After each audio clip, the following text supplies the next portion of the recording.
예, 안녕하세요. 백모 박성현입니다. 아시다시피 제가 무지하게 변덕이 심한 박변덕이어가지고 불과 2회차인데 이 프로그램 이름을 좀 바꿔야 될 그런 처지에 있습니다. 물론 제 마음대로 한 건 아니고 높으신 분들과 다 상의해서 결정한 겁니다. 원래는 이제 기레기 천국이었죠, 1회는. 근데 2회부터는 미디어 깎아입니다.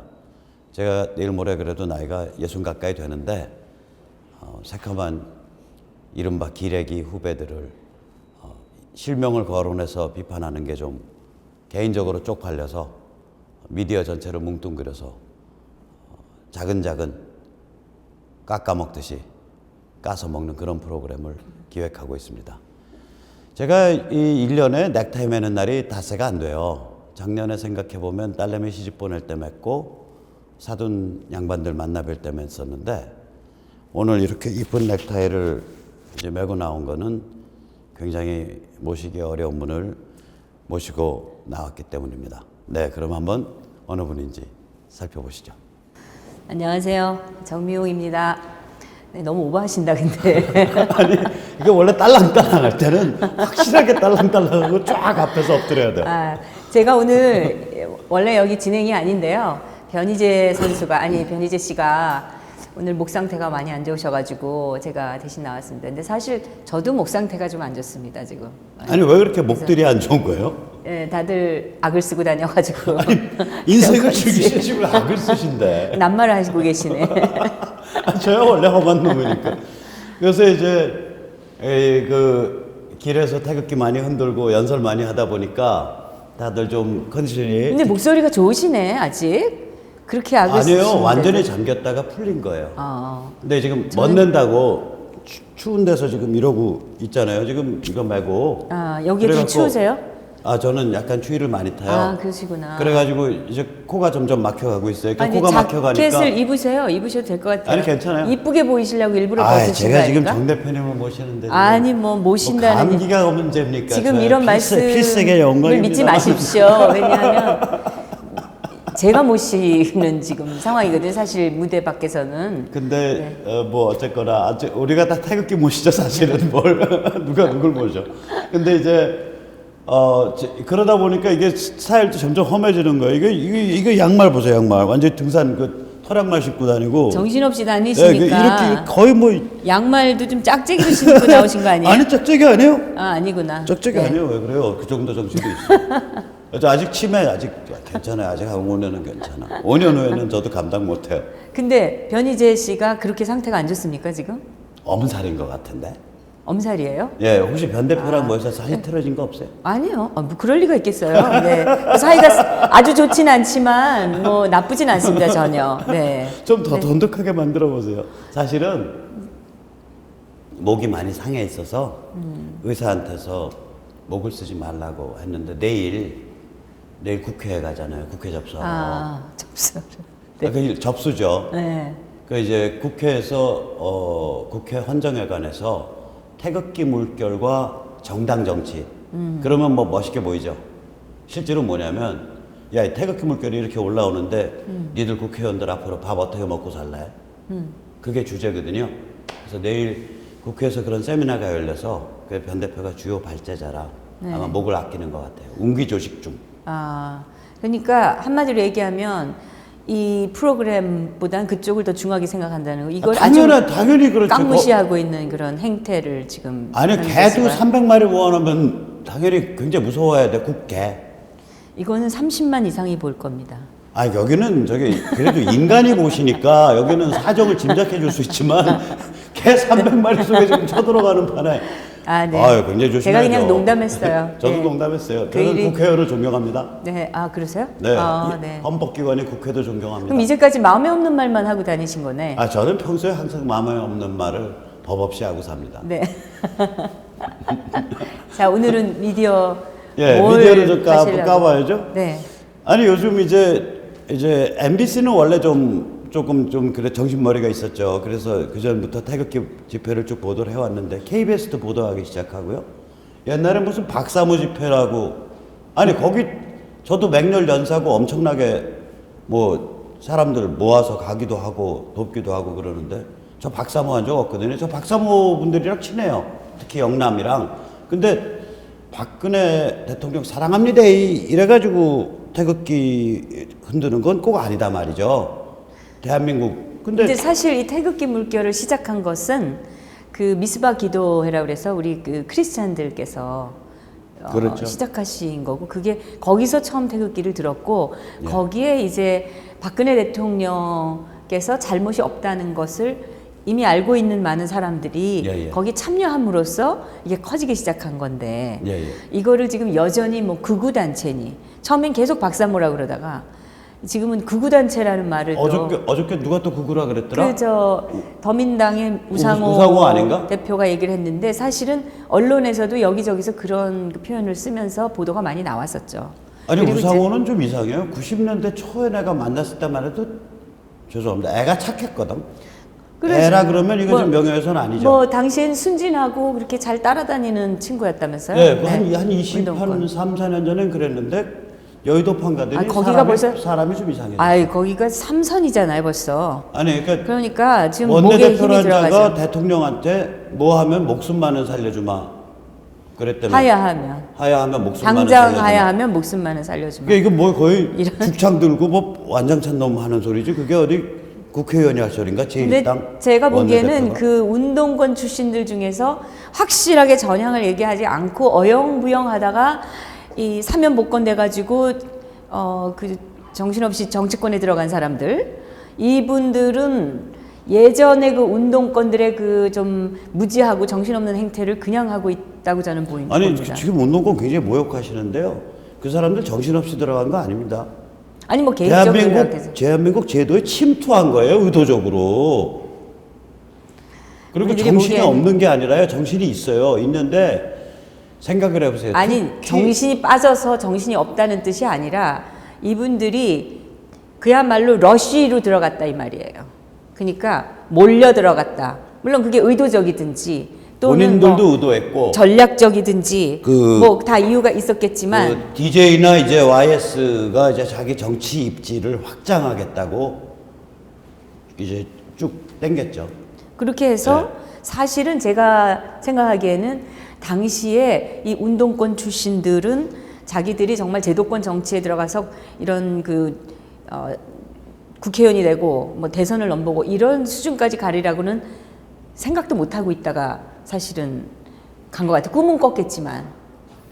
지금은 한 청년 전대협 세대가 사회 곳곳을 다 장악하고 있죠. 다 장악하고 있죠. 다 장악하고 있고요.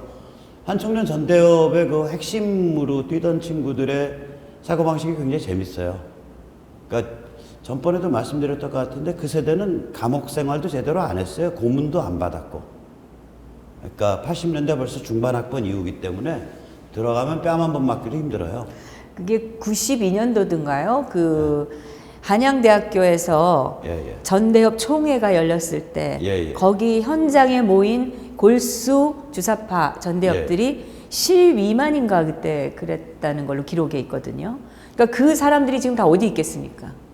다 그 사람들, 곳곳에 그게 가 있는 거죠. 거기도 그 생태계가 굉장히 비정합니다.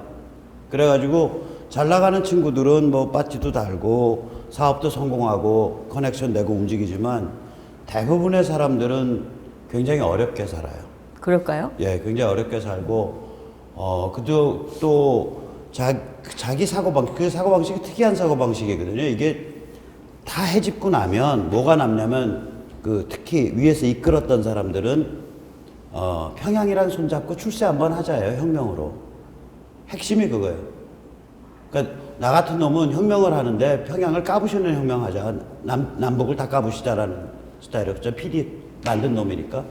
이 위수김동, 위대한 수령 김일성 동지 찾은 사람들은 그게 아니고, 그러니까 그게 권력이에요. 평양 방송이 밀어주고, 이선실 같은 아줌마가 내려와서 돈 뿌려주니까. 그러니까, 그리고 그 방송을 같이 듣고 같이 움직이면 학교고 제도고 이거를 순식간에 장악하거든요. 그러니까 굉장히 정치적 동물이에요. 나이 20살 때 이미. 우리가 흔히 말하는, 그러니까 일반 사람하고 좀 기질이 달라요. 그런 사람들이 그 조직에서 컸어요.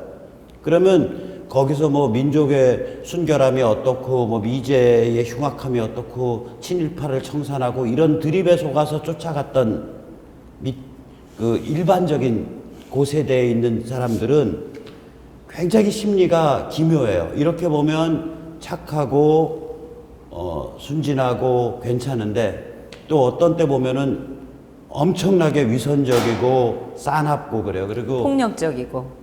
가정생활도 불행할 때가 많고요. 그 세대가 특히. 그리고 자기 아이들과의 관계가 불행해요.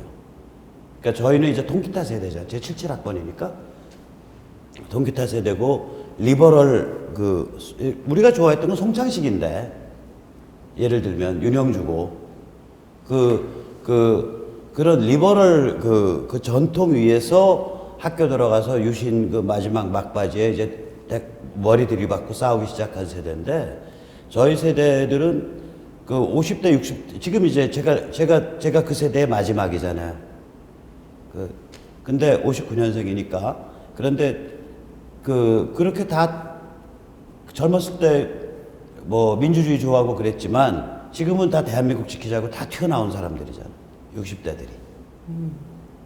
근데 그 아래는 좀 다르더라고요. 그 지금 이거 네 예. 말씀하세요. 지금 미디어도 그 문제가 있어요. 그런 전대협 한총련 세대의 문제가 거기 깔려 있어요.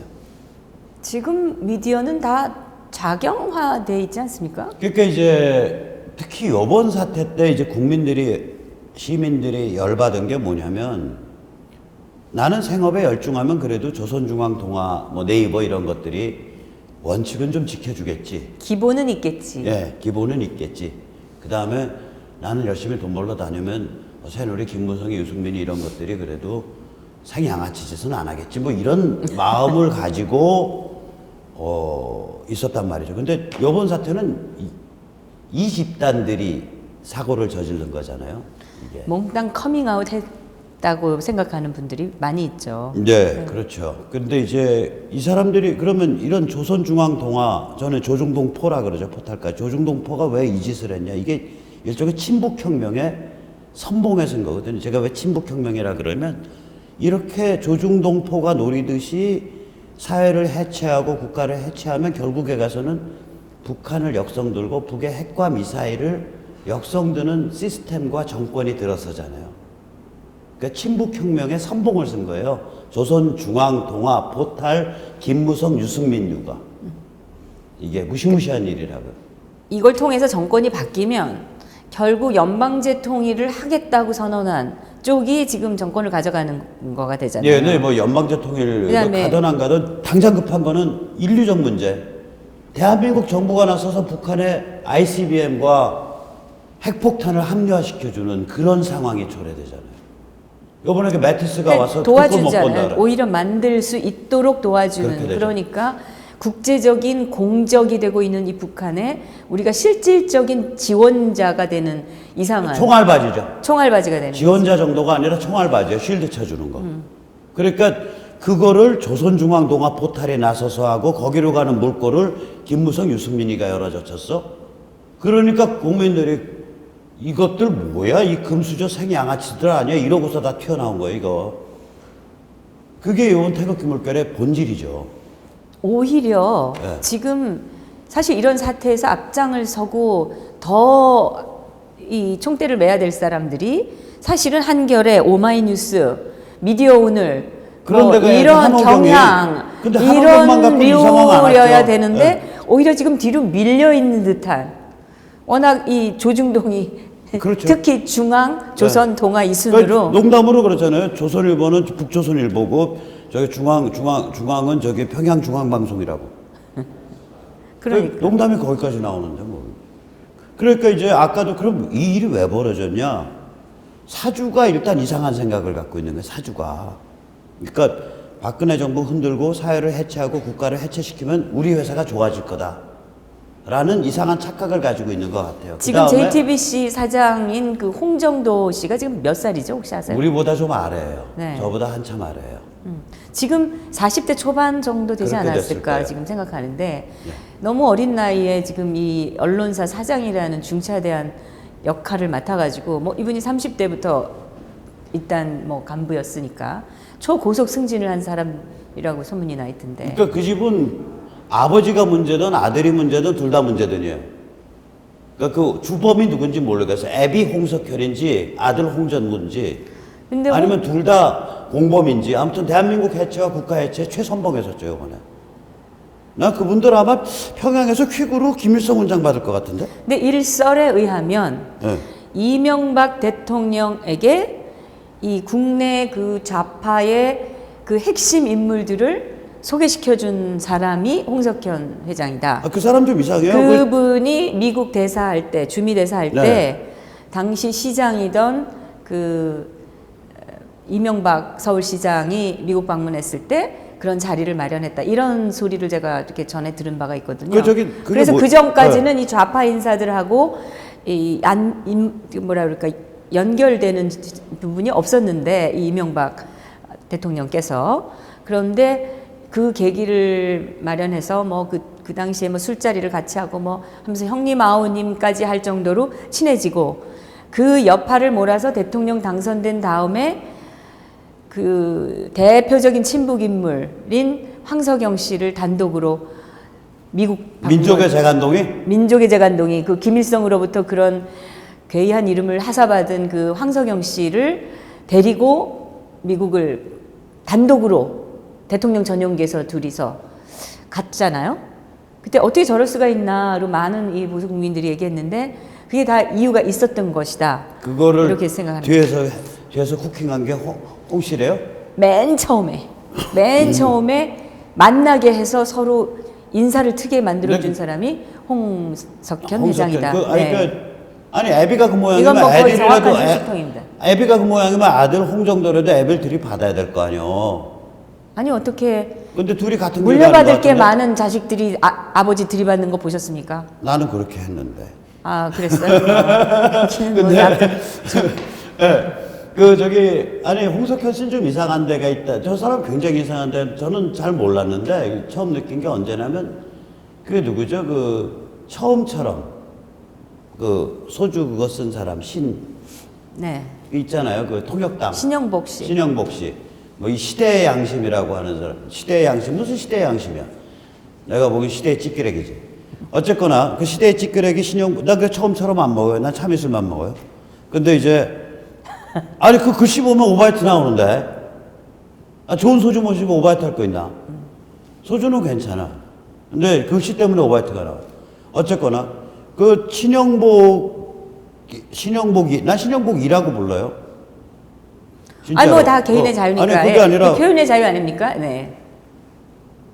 아니 지가 수십 년 아래 그 여자 문인이랑 자고 다니고 나서 거기까지야 로맨스라 그래도 그거를 노인네들끼리 모여서 낄낄대면서 얘기하고 말 돌리고 이게 사람이 할 짓이요? 신영복 씨가 그랬어요? 아 그러니까 저기 그 열받아 갖고 저기 최영미 시인이 그걸 썼지. 돼지에게 그 네. 돼지가 신영복을 가리켜요. 아 몰랐어요? 아니 그거 인터넷에 다 떠 있어요. 나 이거 명호에서는 안 읽고요. 난 별 관심이 없어서 안 찾아봐가지고.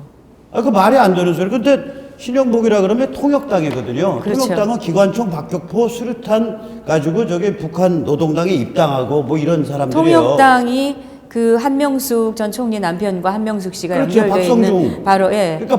그러니까 이제 박성죽 신영복 다 이제 그건데 그 통역당인데 통역당 사람들은 무시무시한 사람들이에요. 북한에서 기관총까지 다 받았던 사람들이라고. 신영복은 그때 육사 교관인가 하다가 들어갔어요.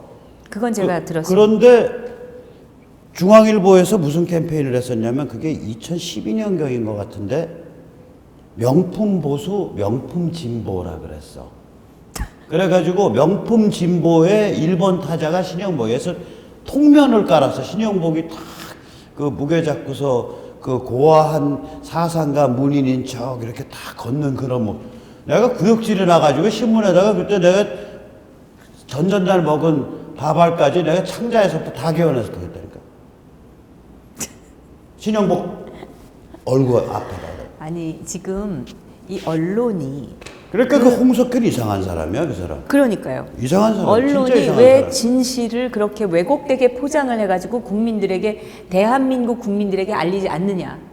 그 왜 그렇다고 생각? 아니 알리지 않느냐가 아니라 진실이 아니라 사실이 아닌 걸 가지고 나를 쇠뇌하려고 덤볐잖아요. 그래서 저는 개인적 증오심이 있다니까요. 조선 방상훈, 중앙 홍석현, 그 아들 홍정도, 동아 김재호. 아니, 똑바로 기억해도, 이분들 만약에 이거 보면 똑바로 기억해둬야 돼. 난 이름 다 기억한다고.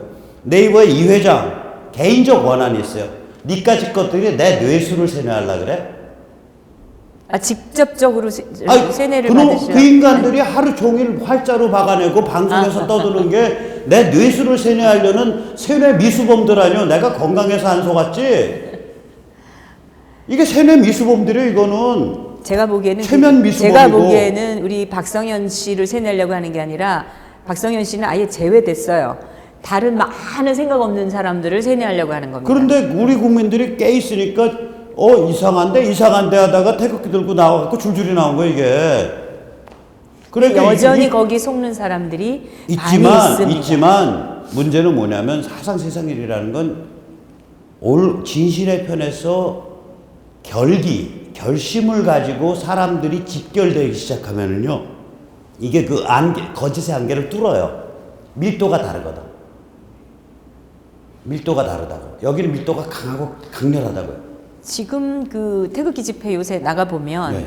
그 사람들이 갖고 있는 그 잘못된 것에 대한 분노가 굉장하죠. 어마어마하거든요. 그러니까 이 분노가 예를 들어서 뭐 종빨에 대한 분노가 아니, 이 분노가 그냥 겨냥하잖아요. 새누리 이 썩어 빠진 여권 범털들, 바른당 범털들, 그 다음에 조선중앙동아포탈 줄여가지고 조중동포 미디어, 이게 여기 아주 썩은 정치권.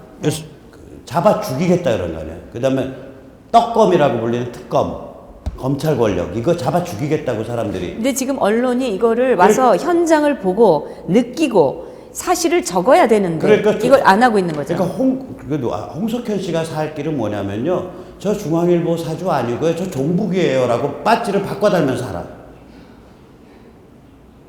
무슨 말이야? 중앙미디어그룹, 그러니까 종북이냐 뭐 친북이냐 간첩이냐는 그건 당연한 거고, 그건 제껴놨다니까. 지금 태극기 든 시민들 입장에선 금수저를 물고 대한민국을 보호해야 될 니들이 어떻게 친북혁명에 선봉을 섰냐, 이 분노가 아주 부글부글해요.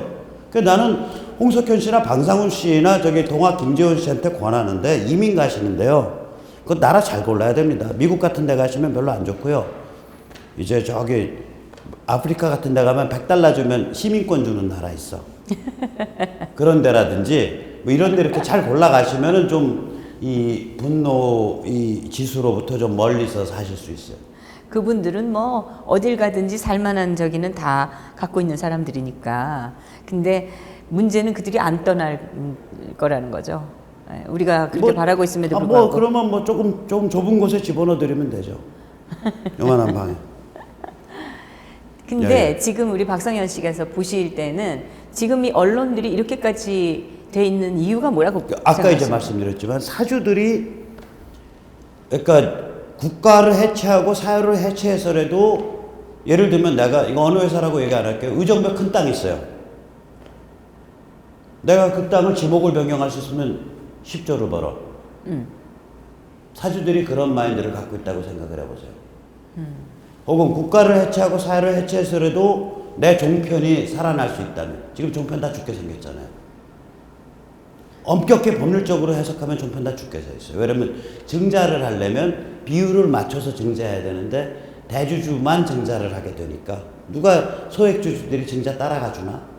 비즈니스가 안 되는데. 근데 이 대주주 혼자만의 나홀로 증자는 허락이 안 되거든. 그러니까 증자 못 한다고. 빚에 눌린다고요. 빚에 눌리면은 은행 대출이 안 돼요, 결국은. 그러니까 종편 다 죽게 돼 있다고 지금. 그러니까 결국 먹고 살려고 이렇게 아니요, 먹고 방역질을 한다는 살려는 게 건가요? 아니죠. 자기 권력. 자기의 미디어 권력을, 사회가 문란해지고 국가가 해체되고 사회가 해체돼야 나의 미디어 권력이 세진다라는 생각을 우리 방 씨나 홍 씨나 김 씨나 네이버의 이 씨가 가지고 있다고 저는 생각해요. 근데 그 홍 씨의 생각은 일견 맞았어요. 왜냐하면 그렇죠. 지금 JTBC 뉴스가 시청률을 글쎄. 거의 공중파에 육박하는 시청률을 글쎄. 지금 보이고 있다는데, 원래 이것 때문에 허접 지금 쓰레기가 맛있으면 원래 잘 팔려요. 네. 그렇다고요. 근데 이제 그거를 뒷받침하는 게 뭐냐면, 지금 신문사 논설위원 초년병들 혹은 부장은 특히 그렇고 이게 다 전대협 한청년 세대예요. 차장 이렇게 내려가면. 그 당시에 또 그렇게 전대협 쫓아다니고 하던 친구들이 말빨도 세고 글빨도 좀 있고 그러다 보니까 지금 빠진 데가 거의 전교조, 그러니까 선생들 아니면 기자들 뭐 이렇게 지금 많이 가 있지 않습니까? 한 세대 전체가 그랬으니까. 네. 근데 그 세대가 이제 재밌는 게 기본적으로 패거리를 지으면 이긴다라는 그 사고방식이 있어요. 집단주의적인. 네, 그 왜 그러냐면 이제 평양은 전국 지하당을 허락 안 했지만 말을 해보면 평양 방송 듣는 애네? 나도 듣고 있거든? 그래서 둘이 패거리 짓고 또 옆에 패거리 짓고 해서 100만 학도가 되니까 나라를 쓰러뜨린 거야. 전두환이를. 그래서 그게 그 패거리 지어서 권력 투쟁을 하고 자기들이 앞장서서 나서고 여기 아주 단단히 중독이 돼 있는 애들이야. 사고방식이. 그 세대 전체가 그래요. 그러면 이 잘못된 자기 권력 유지하려고 하는 미디어 사주와 그 다음에 이미 생각이 전도되고 집단주의에 빠져있는 이 전교조 세대가 밑에서 받쳐가지고 지금 이 언론 반역이 일어난 거라는 그러니까 사주 말씀이세요? 보고 항의하면은 요새 뭐 부장 논설위원들 말 안 들어요 하고 빼. 자기는 순진하고 순결하다 이거요. 원래 윗분들은 다 아랫사람 탓을 하는데 사실은 다 자기가 지시하는 지시는 아니고 사람들이 많아요. 일반 기업에서는. 이심전심이에요. 뭔 거는. 이심전심이다. 이심전심이에요.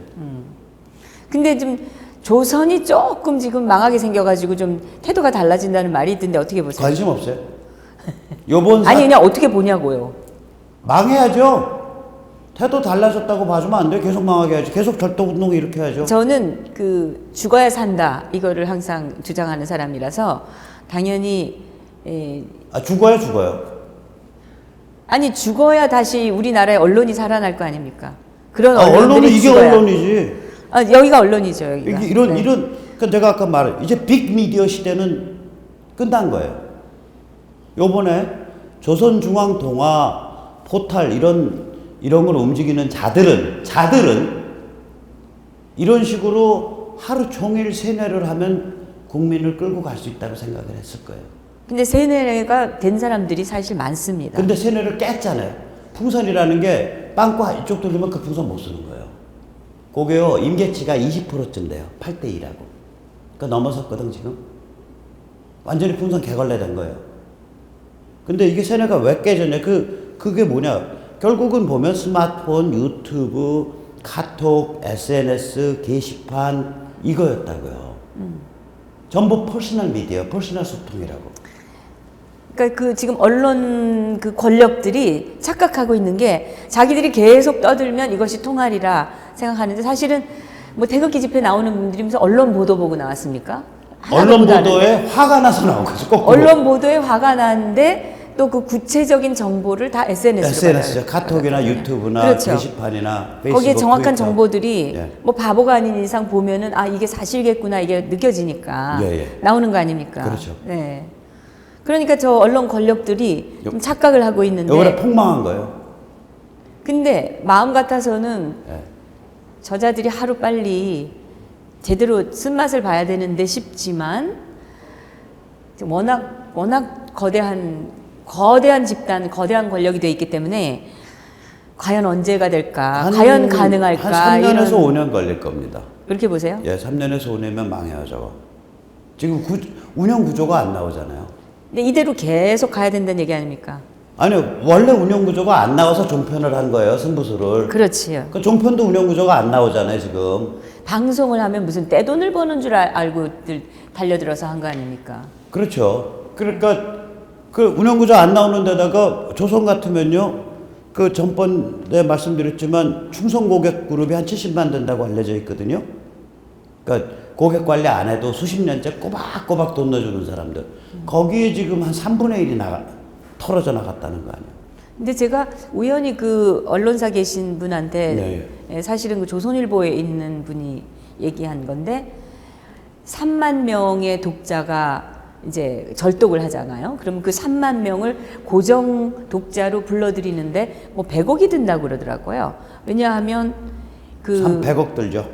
맞아요. 왜냐하면 그 영업하는데 영업 비용 그 들죠. 비용이 어마어마하게 어마어마하게 든대요. 예. 근데 지금 한 10만 명 이상 떨어져 나갔다는 얘기가 있으니까 예. 덕분에 또 주가는 또 바닥을 치고 있고, 그러니까 이래저래 이게 이제 애물단지가 그러니까 일단 된 거죠. 그 조선중앙동화는 광씨 집안에. 이제 문을 닫아야죠. 그러니까 독자들이 그러니까 문을 닫게 만들 겁니다. 시민들이. 저런 짓 한 뭐 정부가 손볼 것도 없어요. 이건 시민들 선택에 의해서 문을 닫을 겁니다. 그러니까 조중동에 근무하시는 분들은 지금부터 전직을 제2 인생과 이모작 인생을 준비하세요. 또 포탈에 계시는 분들, 특히 네이버 계시는 분들은 구글이나 이제 이런 제대로 된 검색을 하는 데라든지 아니면 제대로 된 인터넷 서비스를 하는 무슨 EC 업체라 이런 데로 전직을 생각을 하십시오.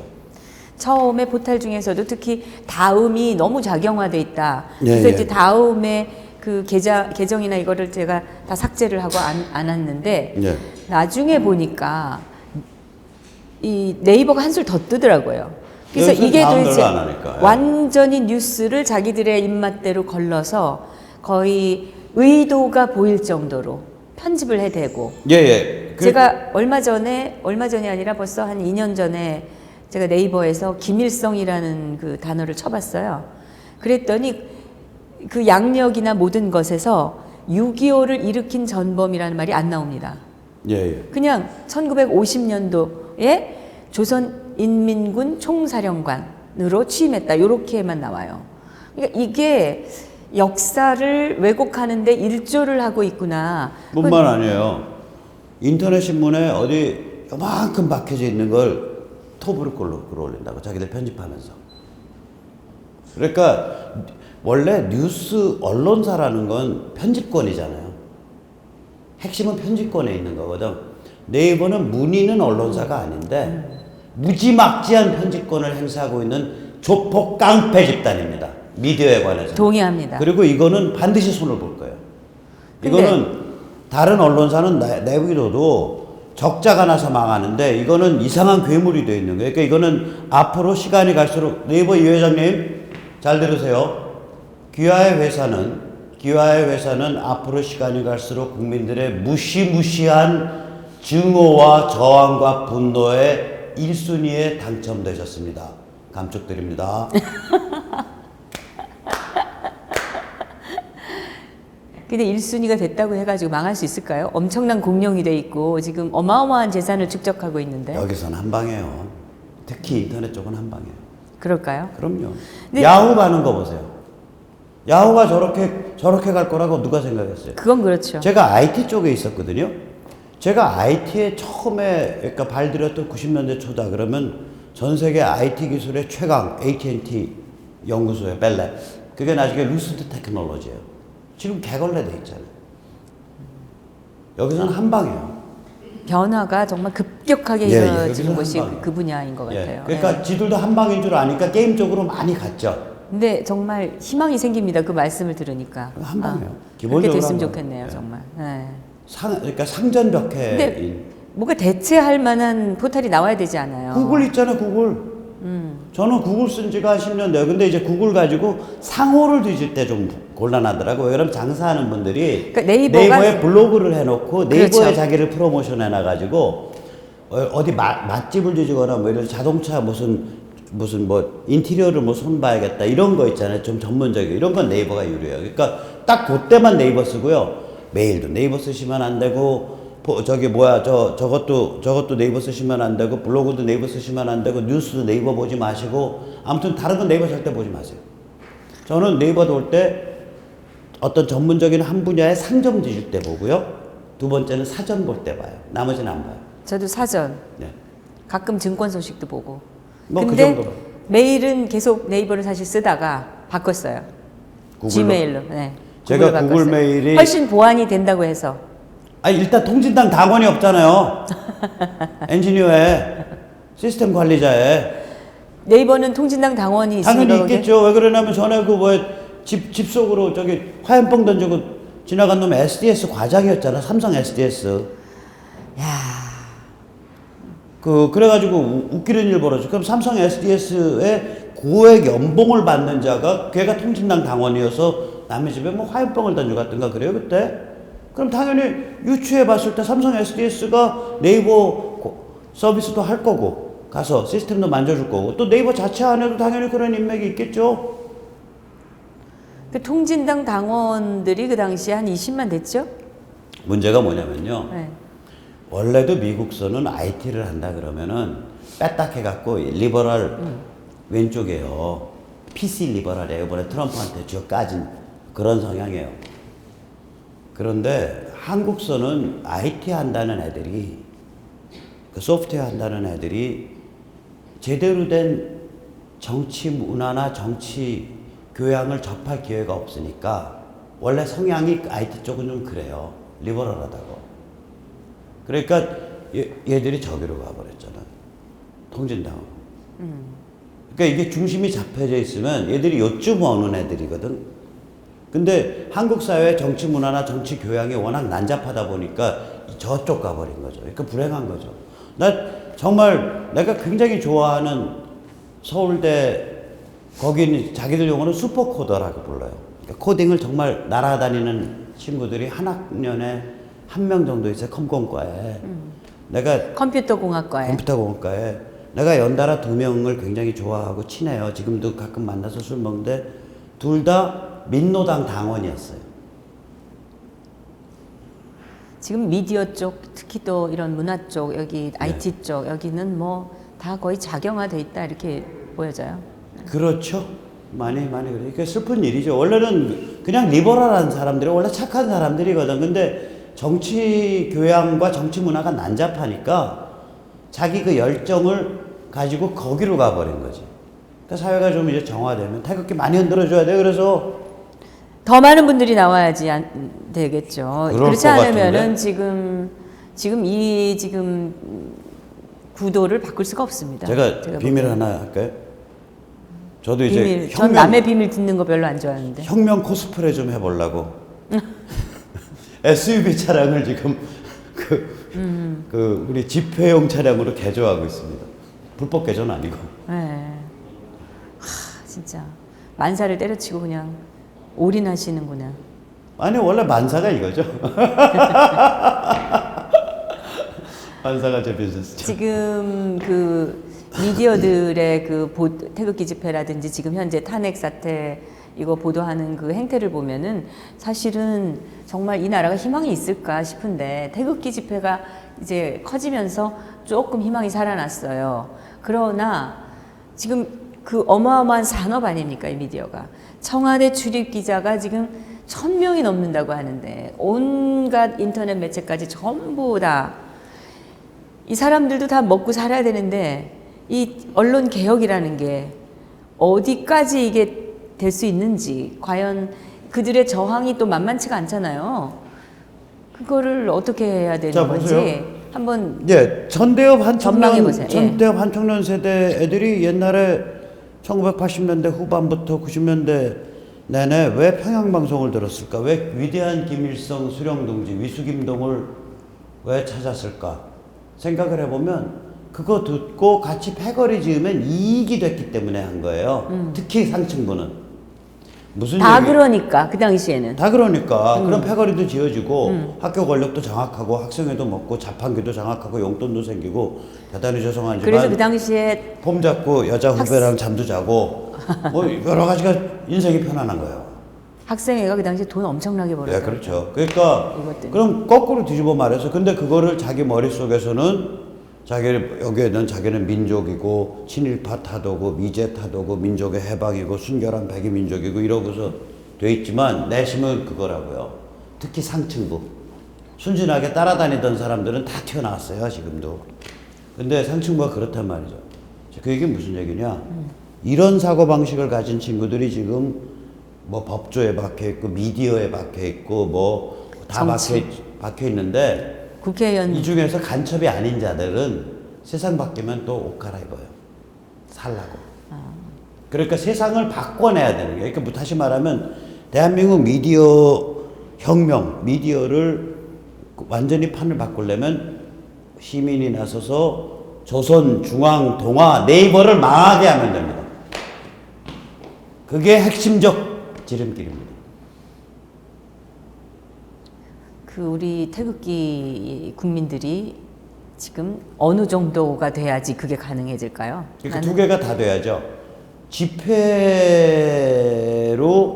지금 저는 굉장히 짜게 봐요. 예를 들면 11월 12일 쟤들 거를 제가 12만을 보거든요.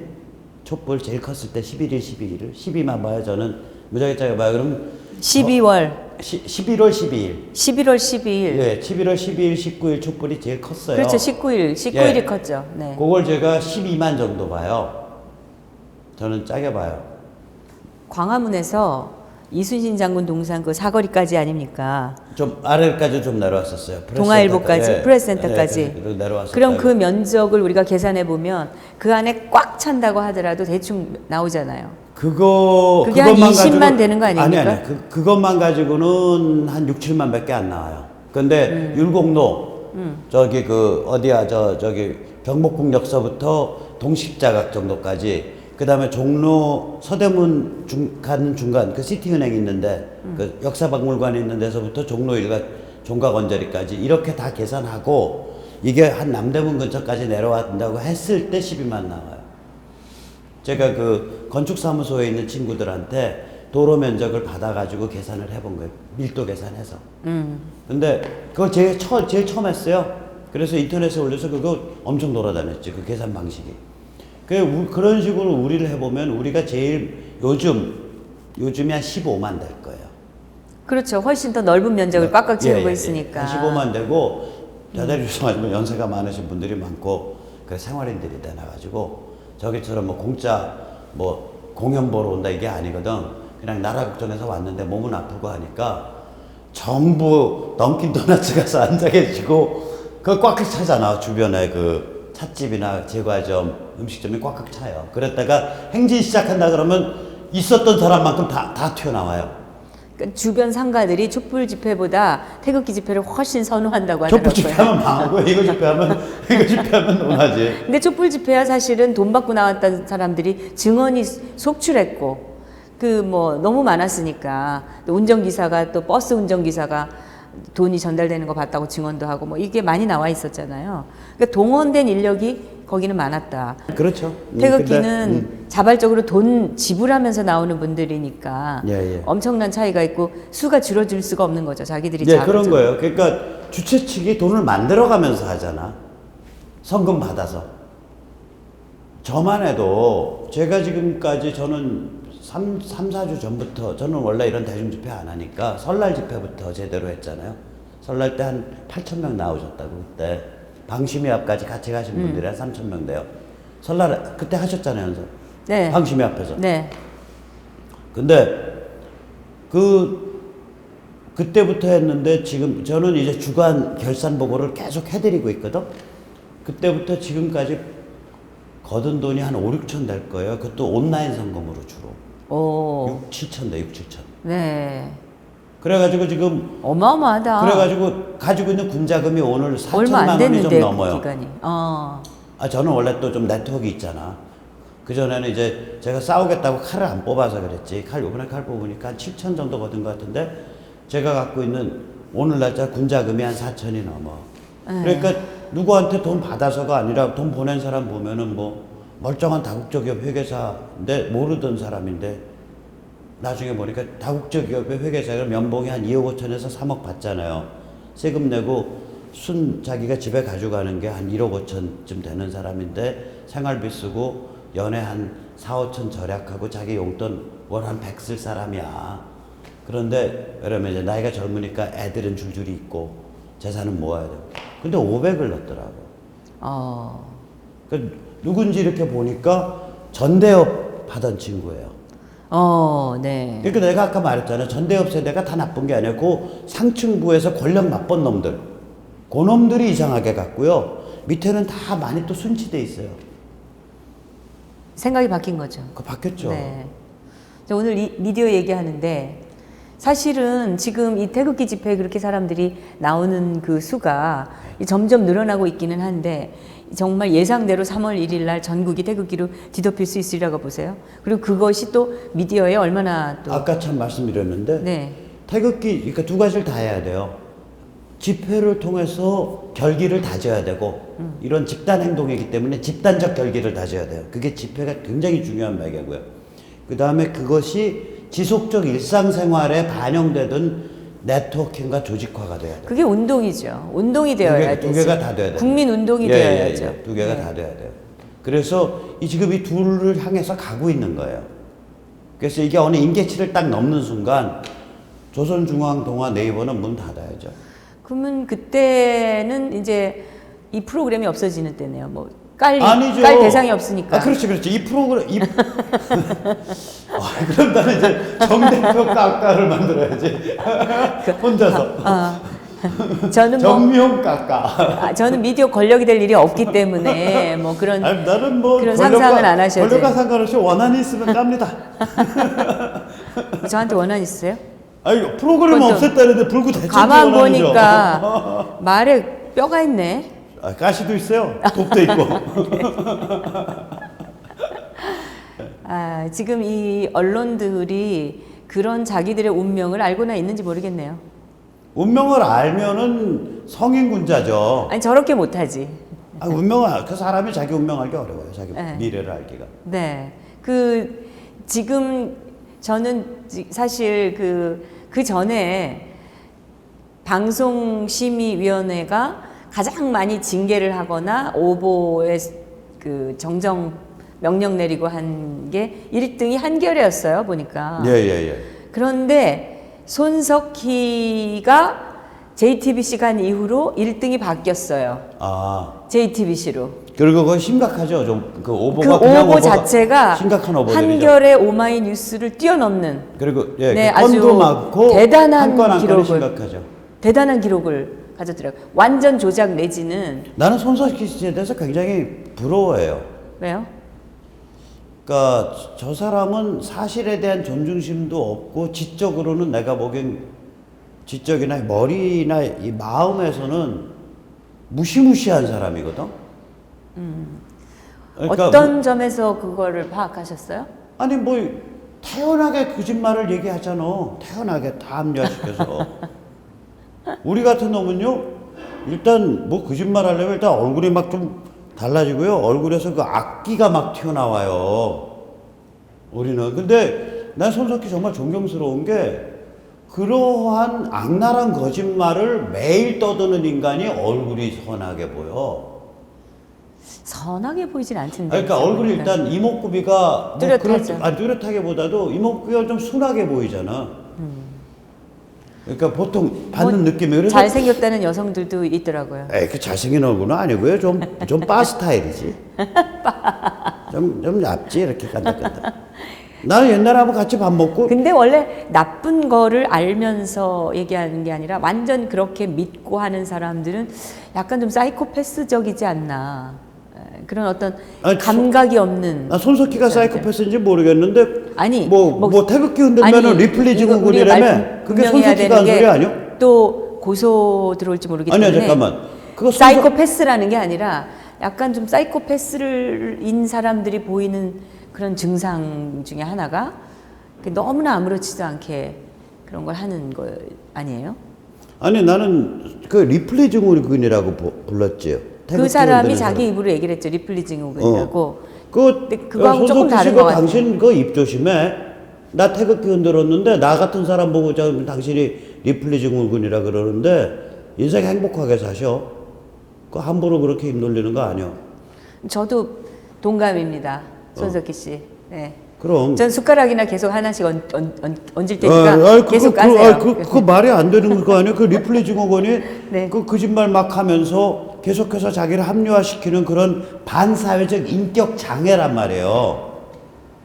그러면 당신이 거짓말한 거랑 내가 거짓말한 거를 저울에 놓고 보면 당신이 만약에 우리더러 리플리 증후군이라면 당신은 그 정도가 아니야. 손석희 씨 아무리 어디서 뭐 조종을 받는지 아니면 그 자리가 탐나선지 아니면 홍석현이 비유 맞추려고 하는지 몰라도 그렇게 함부로 입 나불거리고 사는 거 아니야 그 나이에. 그 나랑 옛날에 밥도 한번 먹었어요. 내가 저 사람한테 받은 느낌은 매스큘린하지가 않더라고. 남성적이지 남성성이 않다. 없어. 그러니까 약간 중성적이야. 생긴 것도 좀 그렇게. 네, 약간 중성이고 야리야리해서 그래서 참 애 귀엽게 생긴 놈이네 이러고 난 지나갔어. 한번 밥 한 끼 먹고. 그렇게 귀엽게 생긴 인간이 가장 흉악한 짓을 하니까 그것도 재주라니까요. 근데 그 손석희 옛날에 씨 저기 조폭 사시미 부대에 가끔 보면 정말 그 호모같이 이쁘게 생긴 애들이 있어요. 가끔 꼭 그런 경우야 이게. 아니 저도 여기 한 말을 해야 되는 게 저도 이제까지 숱한 말을 저도 페북에서도 하고 많이 했지만 내가 거짓말을 한 적은 없거든요. 저는 온갖 정말 고소도 당하고 숱하게 당하고 그럼 이렇게 살았지만 용어를 과하게 쓰셔갖고 용어를 과하게 쓴 걸로 얘기하면은 우리 박성현 씨가 훨씬 더 저는 과하게 근데 왜 쓰셨지. 고소고발이 없을까요? 생각해 보세요. 그러니까 제가 만만한가 봐요. 아니 그게 아니야. 제가 만만한가 그게 봐, 이 아니라 사람들이. 예를 들면 간첩이야 그럴 때는 저는 특정하지 않아요 사람을. 그러니까 예를 들어서 문재인은 간첩이야 이런 소리 안 한다고요. 그 언저리 동네에 간첩이 가끔 있을 겁니다 이렇게 얘기해요. 근데 지금 오늘 손석희 씨 엄청 까졌는데? 손석희 괜찮으시죠? 깠는데 다 저기 뭐야 그거잖아. 팩트 가지고 했잖아. 그리고 저도 팩트 가지고 했는데 팩트 아니, 가지고 그 해도 명예훼손을 걸려요. 그거 팩트 조심하셔야 가지고 돼. 해도. 그러니까 제가 지금 조심하시라고 얘기하는 아니, 거예요. 근데 나는 잘 안 걸더라고요. 그러니까 왜 그렇지? 진흙탕 싸움 될 것 같아서 그러나? 그런 모양이야. 그러니까 내가 너무 지저분하니까 우리 고귀한 나 손땡땡이 어떻게 저 천한 것이랑 그 몸싸움을 해 뭐 이런 그게 아니라 물리면 상처가 심할 것 같아서 그런 것 같은데.